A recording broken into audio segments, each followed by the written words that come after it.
I don't want people coming in thinking they're going to see the Caitlin Clark they saw at Iowa here in the WNBA. Because we can talk about Diana Taurasi being old man, get off my front lawn all you want, but these girls can play. She's got a target on her back. They're going to come after her. Greetings and salutations and welcome to the Odd Coaches Podcast. I am your host, Dr. Keith Adams, and with me today on this Wind Up Wednesday edition, our favorite administrator and sage mentor, Robert Abney. Robert, how are you doing today, sir? I am living the dream as always. We've got a lot of interesting NBA stuff that still has to get sorted, don't we? Yes, we do. An academic and athletic consultant for the CKSA Project, George Ocker. George, what's going on, man? You see, I'm here just shaking my head at the starters because I know we got to talk about the Lakers. So I'm just going to shake my head around. All right, so fans, as the playoffs hit in segment 1, we're going to talk about the Eastern Conference and preview that. Segment 2, we'll talk about the Western Conference. And in segment 3, we're going to get you ready for the WNBA draft, not necessarily the players and where they're going, but we're going to talk about the money and the Caitlin Clark effect. But first, Eastern Conference. All right, it's Sunday. There's a lot of stuff going on when we tape. But hey, a couple of things headed into the playoffs, and then I'm going to jump in with our panel. 1, the Sixers are the hottest team right now. Joel Embiid coming back makes a difference. 2, the Bucks are not hot. And Glenn Doc Rivers, last I checked, was still coaching, and that's going to be a problem. But I guess you had to make a change. And then 3, everybody in the East seems to be playing average basketball. So, fellas, I'm going to throw out the names of the playoff teams because they're already locked in. Share your thoughts. Boston is the best team in the East. George, what are you thinking about the Celtics going into the playoffs? I don't care about anybody else in the East but Boston. And it's been like that since the season began. When Boston plays like Boston's supposed to play, and then we can't go by this last week because they've had the conference clinch for like 3 months already. When Boston plays like Boston regularly plays, there's nobody who can beat them in the East. There's nobody who can beat them. The only question is that any of them have, and I don't even care that, and I know somebody will come up and say, oh, well, Embiid's back. I don't care. You don't remember that they were blowing 76ers out with Embiid. So the only question to this whole thing is if Boston comes in one night and cannot make 3-pointers like they did a couple games ago, can they adapt their game? I've seen them adapt their game and still win, and I've seen them not being able to adapt their game and they look horrible. So right now, everything with the East starts, finishes, and goes through Boston now. That's it. All right, Robert, thoughts on the Celtics? Then we'll alternate teams for you. Yeah, I mean, it's their biggest enemy is their biggest challenge is going to be overcoming themselves. Not getting bored, staying focused, taking care of their business. Because if they do that, they are, hands down the best team and will make it to the finals. And, they'll probably lose, 3 or 4 games along the way. Okay. All right. Hey, Keith, real quick, and Robert, I'll say this, that Jason Tatum's probably going to be on a mission when we hit the playoffs because he's been so many times and hasn't won a championship that we're probably going to see a whole different, very hungry Boston when we hit the playoffs. So look out. George, I'm going to stay with you. I'm going to let you take the Bucks. The Bucks are fading and they have injuries. Tell me what you're thinking about the Bucks headed to the playoffs. They're going to be an interesting watch because how hurt is Giannis? And if Giannis is that hurt, you're going to have it's like Portland with a few better players because it's going to be Dame and the cavalcade of stars coming with them.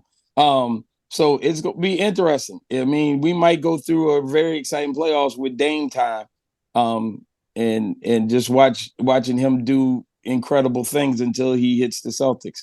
So I'm interested to see how that goes. And then if Giannis is not that hurt and he comes back, Can they make it? Can they work together? Can this team mesh? And that's going to be interesting. I think that the Portis and them have had a hard time finding their role on this team now. So it's going to be interesting to see how this comes together. All right, Robert, you got the Knicks, and I think they're too little. What do you think? I agree with that. I think the Knicks are, I mean, Jalen Brunson is a really good player, and he is the heart and soul of that team. But it's hard to win when your best player is also your smallest player. Okay. George, the Cavs are average. Will they do anything? No. I think Spider wanted to tell everybody, hey, he's been yelling, we got to do better to take the next step. But where do they have to take the next step? I don't see the firepower they need on that bench or that game changer on the bench that's going to get them over the hump. So no, they're a good team. But I don't think that they can't cross over to that next level yet. No. Okay. Robert, the Magic are too young. Go get Clay next year. Don't overspend, but can they do anything this year? Well, and it's interesting because the Magic, the Pacers, the Sixers, and the Heat, 5 through 8, they can all finish with the same record. They can all finish with the same record. Now, I think they seed them by conference record. I don't know. I don't know NBA tiebreakers. But I mean, you've got 4 teams that are basically interchangeable. I mean, you know, it would. And you know me, I'm a chaos agent. I'm rooting for chaos. So I want them. You won. I want them with the same record, just so there's chaos there. I want to see that. All right, George. The Pacers score a lot of points, but it's the playoffs. You know that those numbers go down. What are you thinking about the Pacers? They're going to be fun to watch at their place. The problem's going to be when they go on the road. I mean, they can make miracles happen in Indiana, but on the road, a whole nother story. They're a good feel-good story, though. They're a good feel-good story. All right, Robert, Embiid's back. Will the Sixers upset somebody? Well, as of right now, they would play the Bucks. And could I see that happening? Yes. Yes. Absolutely. Okay, George. People keep telling me about the Heat every year in playoff, Jimmy. Is that stuff from TV, or are the Heat a threat? I think you always have to keep an eye on the Heat. But this version of the Heat has not been as solid as we've seen back in previous iterations. So yeah, I don't have the same amount of confidence in them once they hit the playoffs as I have in the past. Okay. So all right, Robert, the Bulls are bad. There you go. Yeah. The Bulls are bad. I agree. Back to you in the studio. And George, finish us off. The Hawks are bad too. oh, yeah, the Hawks are bad. They're bad. Okay, so when we get back, hey, that's why you come here. That's right. For that in-depth analysis, right? we don't need to talk about no bad teams, man. All right, so when we get back, we're just going to alternate on the Western Conference because unlike the East, where Boston is it, and then everybody else, the West is crazy, and Robert's chaos theory is in full effect. We'll be right back on the iCoaches Podcast. Why should student athletes use the CKA SAVE Project academic and athletic consulting services? Over the past 15 to 20 years, colleges, universities, professional sports teams, business organizations, and others have increased their use of consulting services to improve their decision-making processes and results. Over the same time, the athletic and academic landscape has changed for high school and college student athletes as the NCAA has raised initial academic eligibility requirements for student athletes while decreasing the number of transfer restrictions. Former college student athletes have noted that they were academic and athletically unprepared for the rigors of college. Let the CKA SAVE project's close to 30 years of academic and athletic experience help guide student athletes to increase success as we work to help student athletes achieve the goal of obtaining a college degree. For more information, contact Dr. Keith Adams by email at cka@ckasaveproject.org. Welcome back to the Coaches Podcast. And in segment 2, the Western Conference is crazy. There's a three-way tie for first as we tape this. So Mr. King is not here. I will do OKC, and then we'll start alternating. So, Mike King, this is for you. OKC, they're young, and they have playoff expectations. And there's a funny thing that happens when you play with expectations and you're young. Either you rise up or you fold like it's going out of business. So I'm looking forward to watching OKC. Robert, Minnesota, COKC. What are you thinking about Minnesota? So the advantage that Minnesota has is that Minnesota, OKC, or Denver are all tied, and Minnesota has the tiebreaker. So if they all wind up tied at the end of, after Sunday's games, then Minnesota's the 1 seed. And that's to their advantage because then they don't have to play either OKC or Denver until they get to the final. Anthony Edwards is a great player. That's a good team. They've played well this year. But it's very similar to OKC. They're young and they have expectations. Are they going to be able to handle those? I guess we'll find out, won't we? Yes, indeed. So, George, steady Eddie. The Denver Nuggets are ready to focus on beating one team. And that's what you have to do to advance to the playoffs. All you got to do is beat one team 4 times. What are you thinking about the Nuggets? You'd say that's the safe money. I worry about them if they have to pack their bags and they come in at 2 or 3 spot, and then they got to play two of those young teams. But they're the safe bet out of this because they've been through it and gone and can get it done. Know they can get it done because they've already won it. But more than anything, I know they're sitting over there twiddling their thumbs right now, like, please don't let us get to 2 or 3 seed right now, because I don't want to have to beat two. I don't want to have to beat both of these guys. So they'd rather be get the number 1 slot and let OKC and Minnesota fight it out, fight it out. Because as crazy as the West is, it's I can pretty much guarantee they're going to see one of them in the finals. Yep. All right, Robert, the Clippers could be a problem, but I just don't trust them. I'm sorry. They played well, great season. I don't trust them. Talk me out of that, sir. No, I agree with you. I mean, Kawhi, Paul Pierce, can they stay healthy throughout the playoffs? And then can they beat 2 of those 3 other teams? I don't think so. All right, George, Dallas, see Clippers. Yeah, I mean, greatest show on hardwood. But right, this is a different thing. Who's gonna get skinny off a screen in the 4th quarter with 2 minutes left?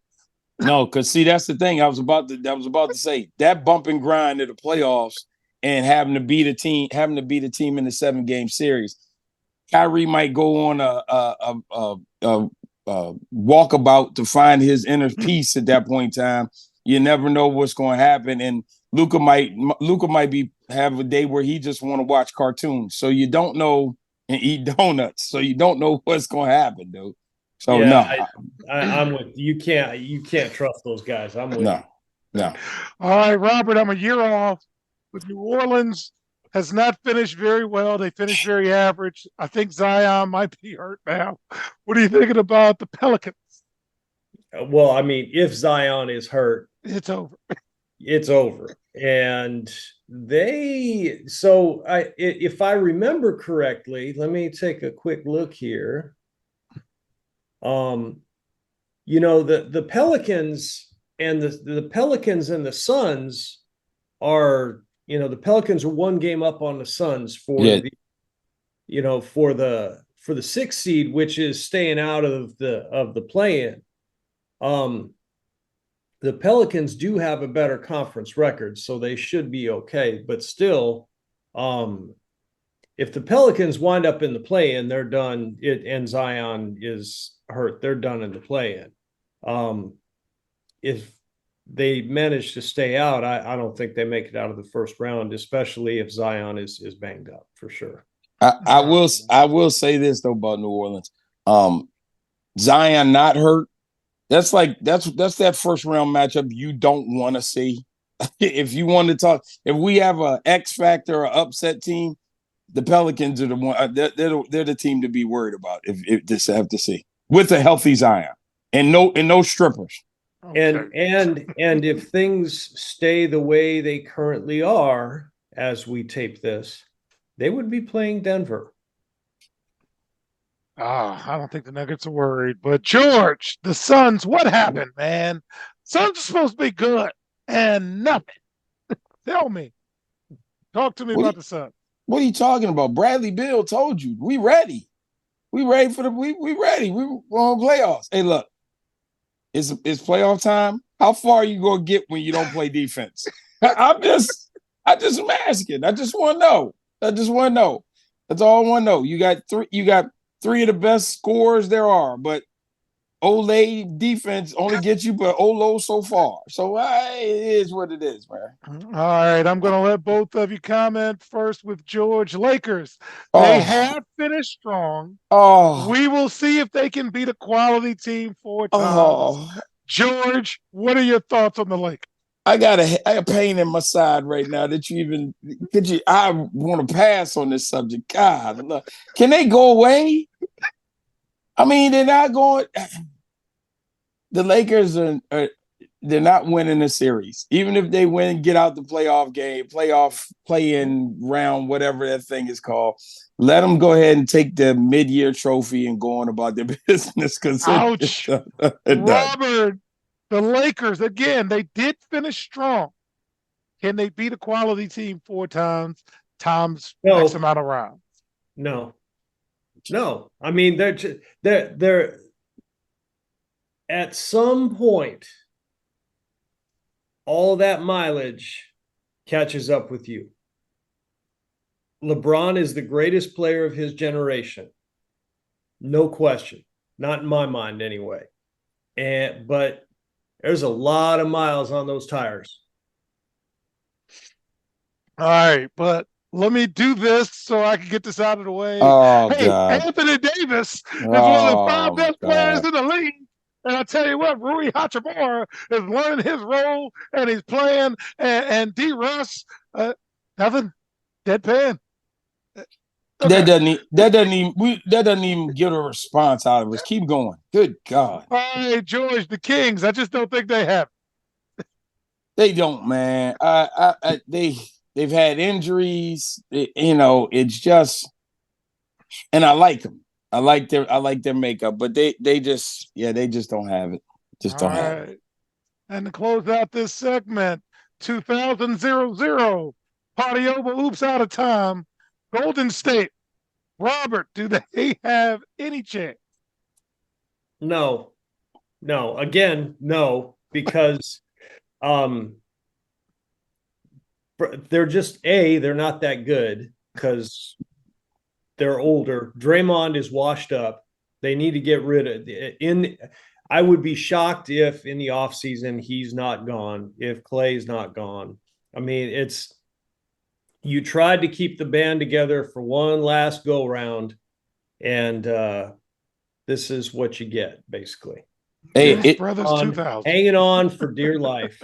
Hey, Robert, it's a good story, though. It shows what one man can do all by himself. He can will a team into the play-in game. Steph and the Miracle. Okay. That's what it is, man. All right. Yep. So, fans, when we get back, we're going to talk about the WNBA, but we're going to talk about the WNBA schedule. And many fans of the old Washington Bullets will understand the jokes we will make as we talk about putting butts in the seats. We'll be right back on the Our Coaches Podcast. The reviews are in for Dr. Keith Adams' book, Finding the Balance, My Personal Journey to Academic and Athletic Success. College professor and student-athlete academic expert Dr. Lisa Rubin said, "There is nothing out there like this book, so I do hope people will pay attention and give it a read." Former George Mason standout Fowler and Campbell said, "Consider this book an opportunity to work directly with Dr. Adams, just like I did. I assure you that there will be something you can take away that will be useful to you throughout your personal journey." Ryan Waite, a recent college graduate who is a software engineer, said, "I like how the book is based on research, which makes it good for general students as well as student athletes." The book serves as both a memoir to Dr. Adams' 30-year academic and athletic career, as well as an instructional guide to assist student athletes, parents, coaches, teachers, and administrators navigate through the challenges of finding a better balance between academic and athletic success. The book includes over 15 personal stories and anecdotes from Dr. Adams, along with numerous former players and colleagues from a variety of sports and endeavors. You can order your copy at www.ckasaveproject.org. From the main page, simply click CKA Save Project Services and order the Find the Balance book. For more information, contact Dr. Keith Adams by email at cka@ckasaveproject.org. Welcome back to the Odd Coaches Podcast. It's segment 3. We will do formal WNBA draft reaction and previews next week because the draft takes place after the taping. But the WNBA television schedule has been released. The ABC, ESPN, ESPN2 schedule tips off with a doubleheader on May 14th. It starts with Caitlin Clark's pro debut as Indiana faces the Connecticut Sun, led by 2023 MVP runner-up Alyssa Thompson, followed by Las Vegas hosted Phoenix, and the Aces will do their ring ceremony. So let's talk about Indiana on the court. The Indiana Fever will draft Caitlin Clark, and she'll get a chance to play with Aaliyah Boston. And 36 of their 40 games will be featured on national broadcast and streaming partners. Again, Caitlin Clark and Aaliyah Boston dominating in a pick and roll situation. They're going to be a much better team. Okay, we got that out of the way. Off the court, the Fever were second to last in WNBA home attendance last year, averaging 4,000 fans. But I think they're going to have a spike, fellas. The pre-sale tickets have sold briskly, and last week only a handful of seats outside the balcony level remained. Meanwhile, Vivid Seats said the opener, all the ticket prices are going up. They're spiking. SeatGeek. And it reminds me, folks, of the old Washington Bullets who used to promote every star and not their team. So the Las Vegas Aces moved their Indiana game from the Michelob Ultra Arena to the T-Mobile Arena. Seattle, they made a 5-game mini ticket plan, go Bullets, with 2 of the 5 games featuring the Fever. So, fellas, what do you think about the marketing strategy that the Indiana Fever and the WNBA are using? Robert, I'll start with you. I mean, truthfully, that makes a lot of sense to me. I mean, you're talking about somebody who people tuned in to watch the women's national semifinal, women's final, drew more than the men's Final Four and final by a lot, drew more than any other national TV audience except for the Super Bowl, I think. I mean, people want to see Caitlin Clark. And why would you not continue to ride that wave for as long as you can? And that's exactly what they're doing. They're riding the wave.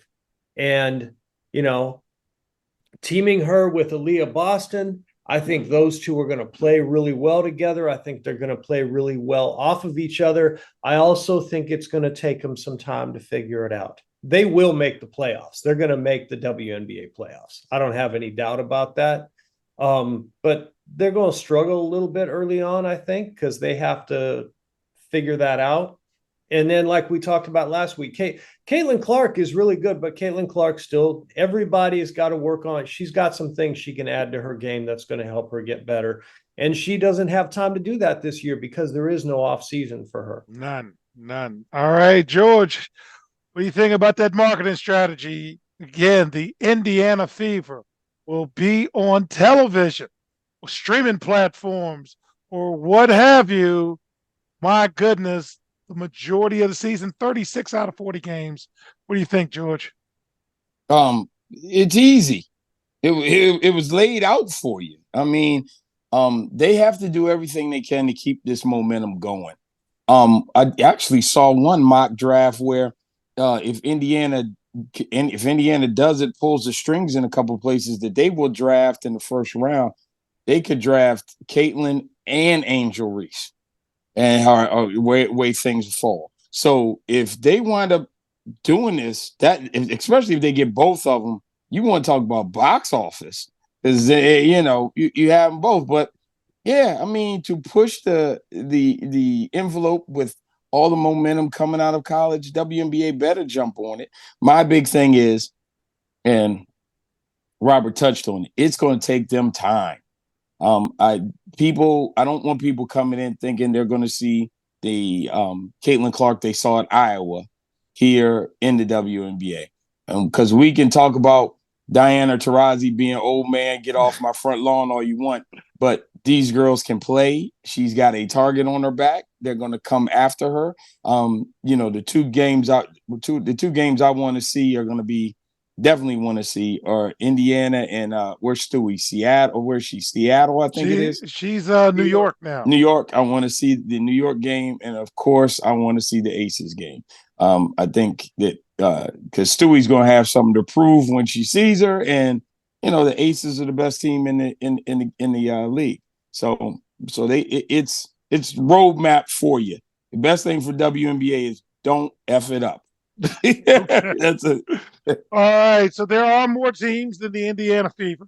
Las Vegas will be on TV 35 out of 40 games. New York will be on TV 31 times. Dallas, led by scoring sensation Arike Abumawale, and Phoenix will be on TV 25 times. Phoenix has Brittany Griner.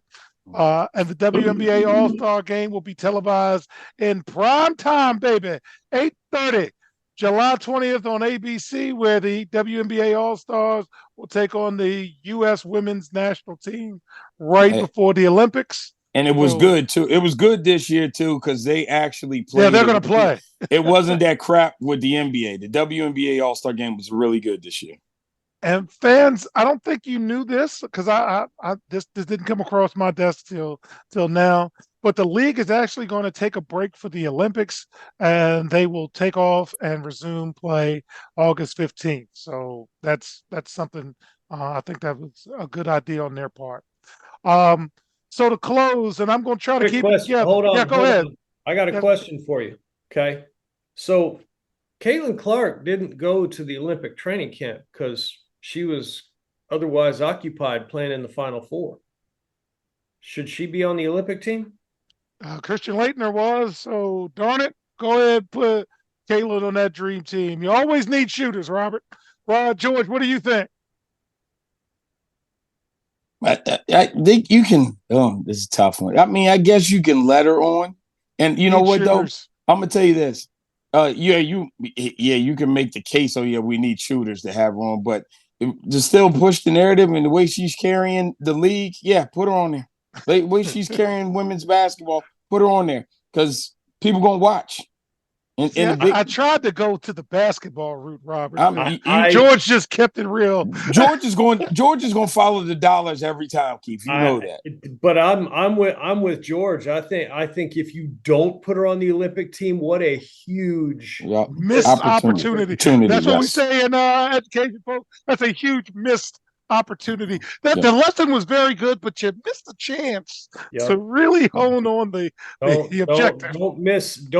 Hey, when the brass ring comes by, you got to grab it. Yes. Mm-hmm. All right, folks. This is going to be hard for me. Very good friend of mine and potential business partner, which is the really sad part about this. Kevin McClinton died this past week, and Kevin was a high school monster. He went to Springbrook High School, and his senior year, George, they won the state championship in football and basketball. So, and he Yeah. was the leader of both teams. In college, he played for Gary Williams, and he was on the Maryland teams to kind of get Maryland rerouted back after the Lynn Bias tragedy and what happened there. Kevin was a family man. We have a similar story. We're both divorced. We co-parent. Our sons are KJs. His kid goes to public school. My kid goes to private school. And we had conversations about being dads and how this should work out. We were also building work connections because Kevin saw the value in the work we do, and he wanted in, especially in terms of financial literacy for student athletes. And that's one of the areas we were focusing on at CKA. We're still focusing on that, but man, it would have been good to have him helping us with that. And we had a meeting scheduled this past week. Our last conversation was, I'm going to hit you when we get back from Phoenix, because I was at the Final Four. Ajwa Blankson Wood Jones, who's our Director of Community Engagement and Outreach, was actually leading the project. And then unfortunately he passed. He was also a friend of George. George, I'm going to give you the opportunity if you'd like to say a few words before we wrap up. This one hurts because, childhood friends. Great athlete, but he was solid dude. Really solid dude. And he's going to be missed. And everything about him was you always use the saying of 100 or 100%. Everything about Kevin was 100%. So yeah, it's a tough loss, and it hurts a lot. That one hurts a lot. Yeah, and real talk, folks. Go to your doctor annually, get your checkups, check on everybody, take care of yourself. It's important, especially at our age, because a lot of our conversations, I don't again, want we're all people in the coming same in age, thinking they're going to see retirement, a family, Caitlin health, Clark they saw at physical Iowa nature. here So in the again, Big WNBA. Dog, you are going to be very Because we can missed. talk On about behalf of our Diana Cavalcade of Taurasi Stars, I'm being Dr. old Keith man, Adams get saying off my thank you for front lawn listening all you want. and or But watching the Odd these Coaches girls can podcast. play. She's We'll got see you a on the target on her sidelines. back. Till They're going to next come time, after her. take care. The Odd Coaches podcast is sponsored by the CKA Save Project. The CKA Save Project is an industry leader in providing student-athlete academic and athletic support. From assessing student-athletes' academic and athletic skills, to measuring and monitoring student-athlete academic progress, to improving student-athlete time management and organizational skills, the CKA Save Project provides wraparound services for student-athletes from middle school through college. For more information, visit us on the web at www.ckasaveproject.org or schedule a free consultation with Dr. Keith Adams by emailing cka@ckasaveproject.org. We hope you enjoyed today's show. The Odd Coaches podcast drops new episodes every Tuesday through Friday on most weeks. Make sure you subscribe to the Odd Coaches podcast on Apple Music, iHeartRadio, Podbean, Spotify, and YouTube. Follow the Odd Coaches podcast on Twitter and Instagram at Odd Coaches. Follow Dr. Adams on Twitter and Instagram at CKA Save Project. In addition, follow Coach Mike Francis on Twitter and Instagram at Coach Franchise, spelled Coach Franchize. For more information about the CKA Save Project, please visit them on the web at www.ckasaveproject.org. See you next time on the Odd Coaches podcast.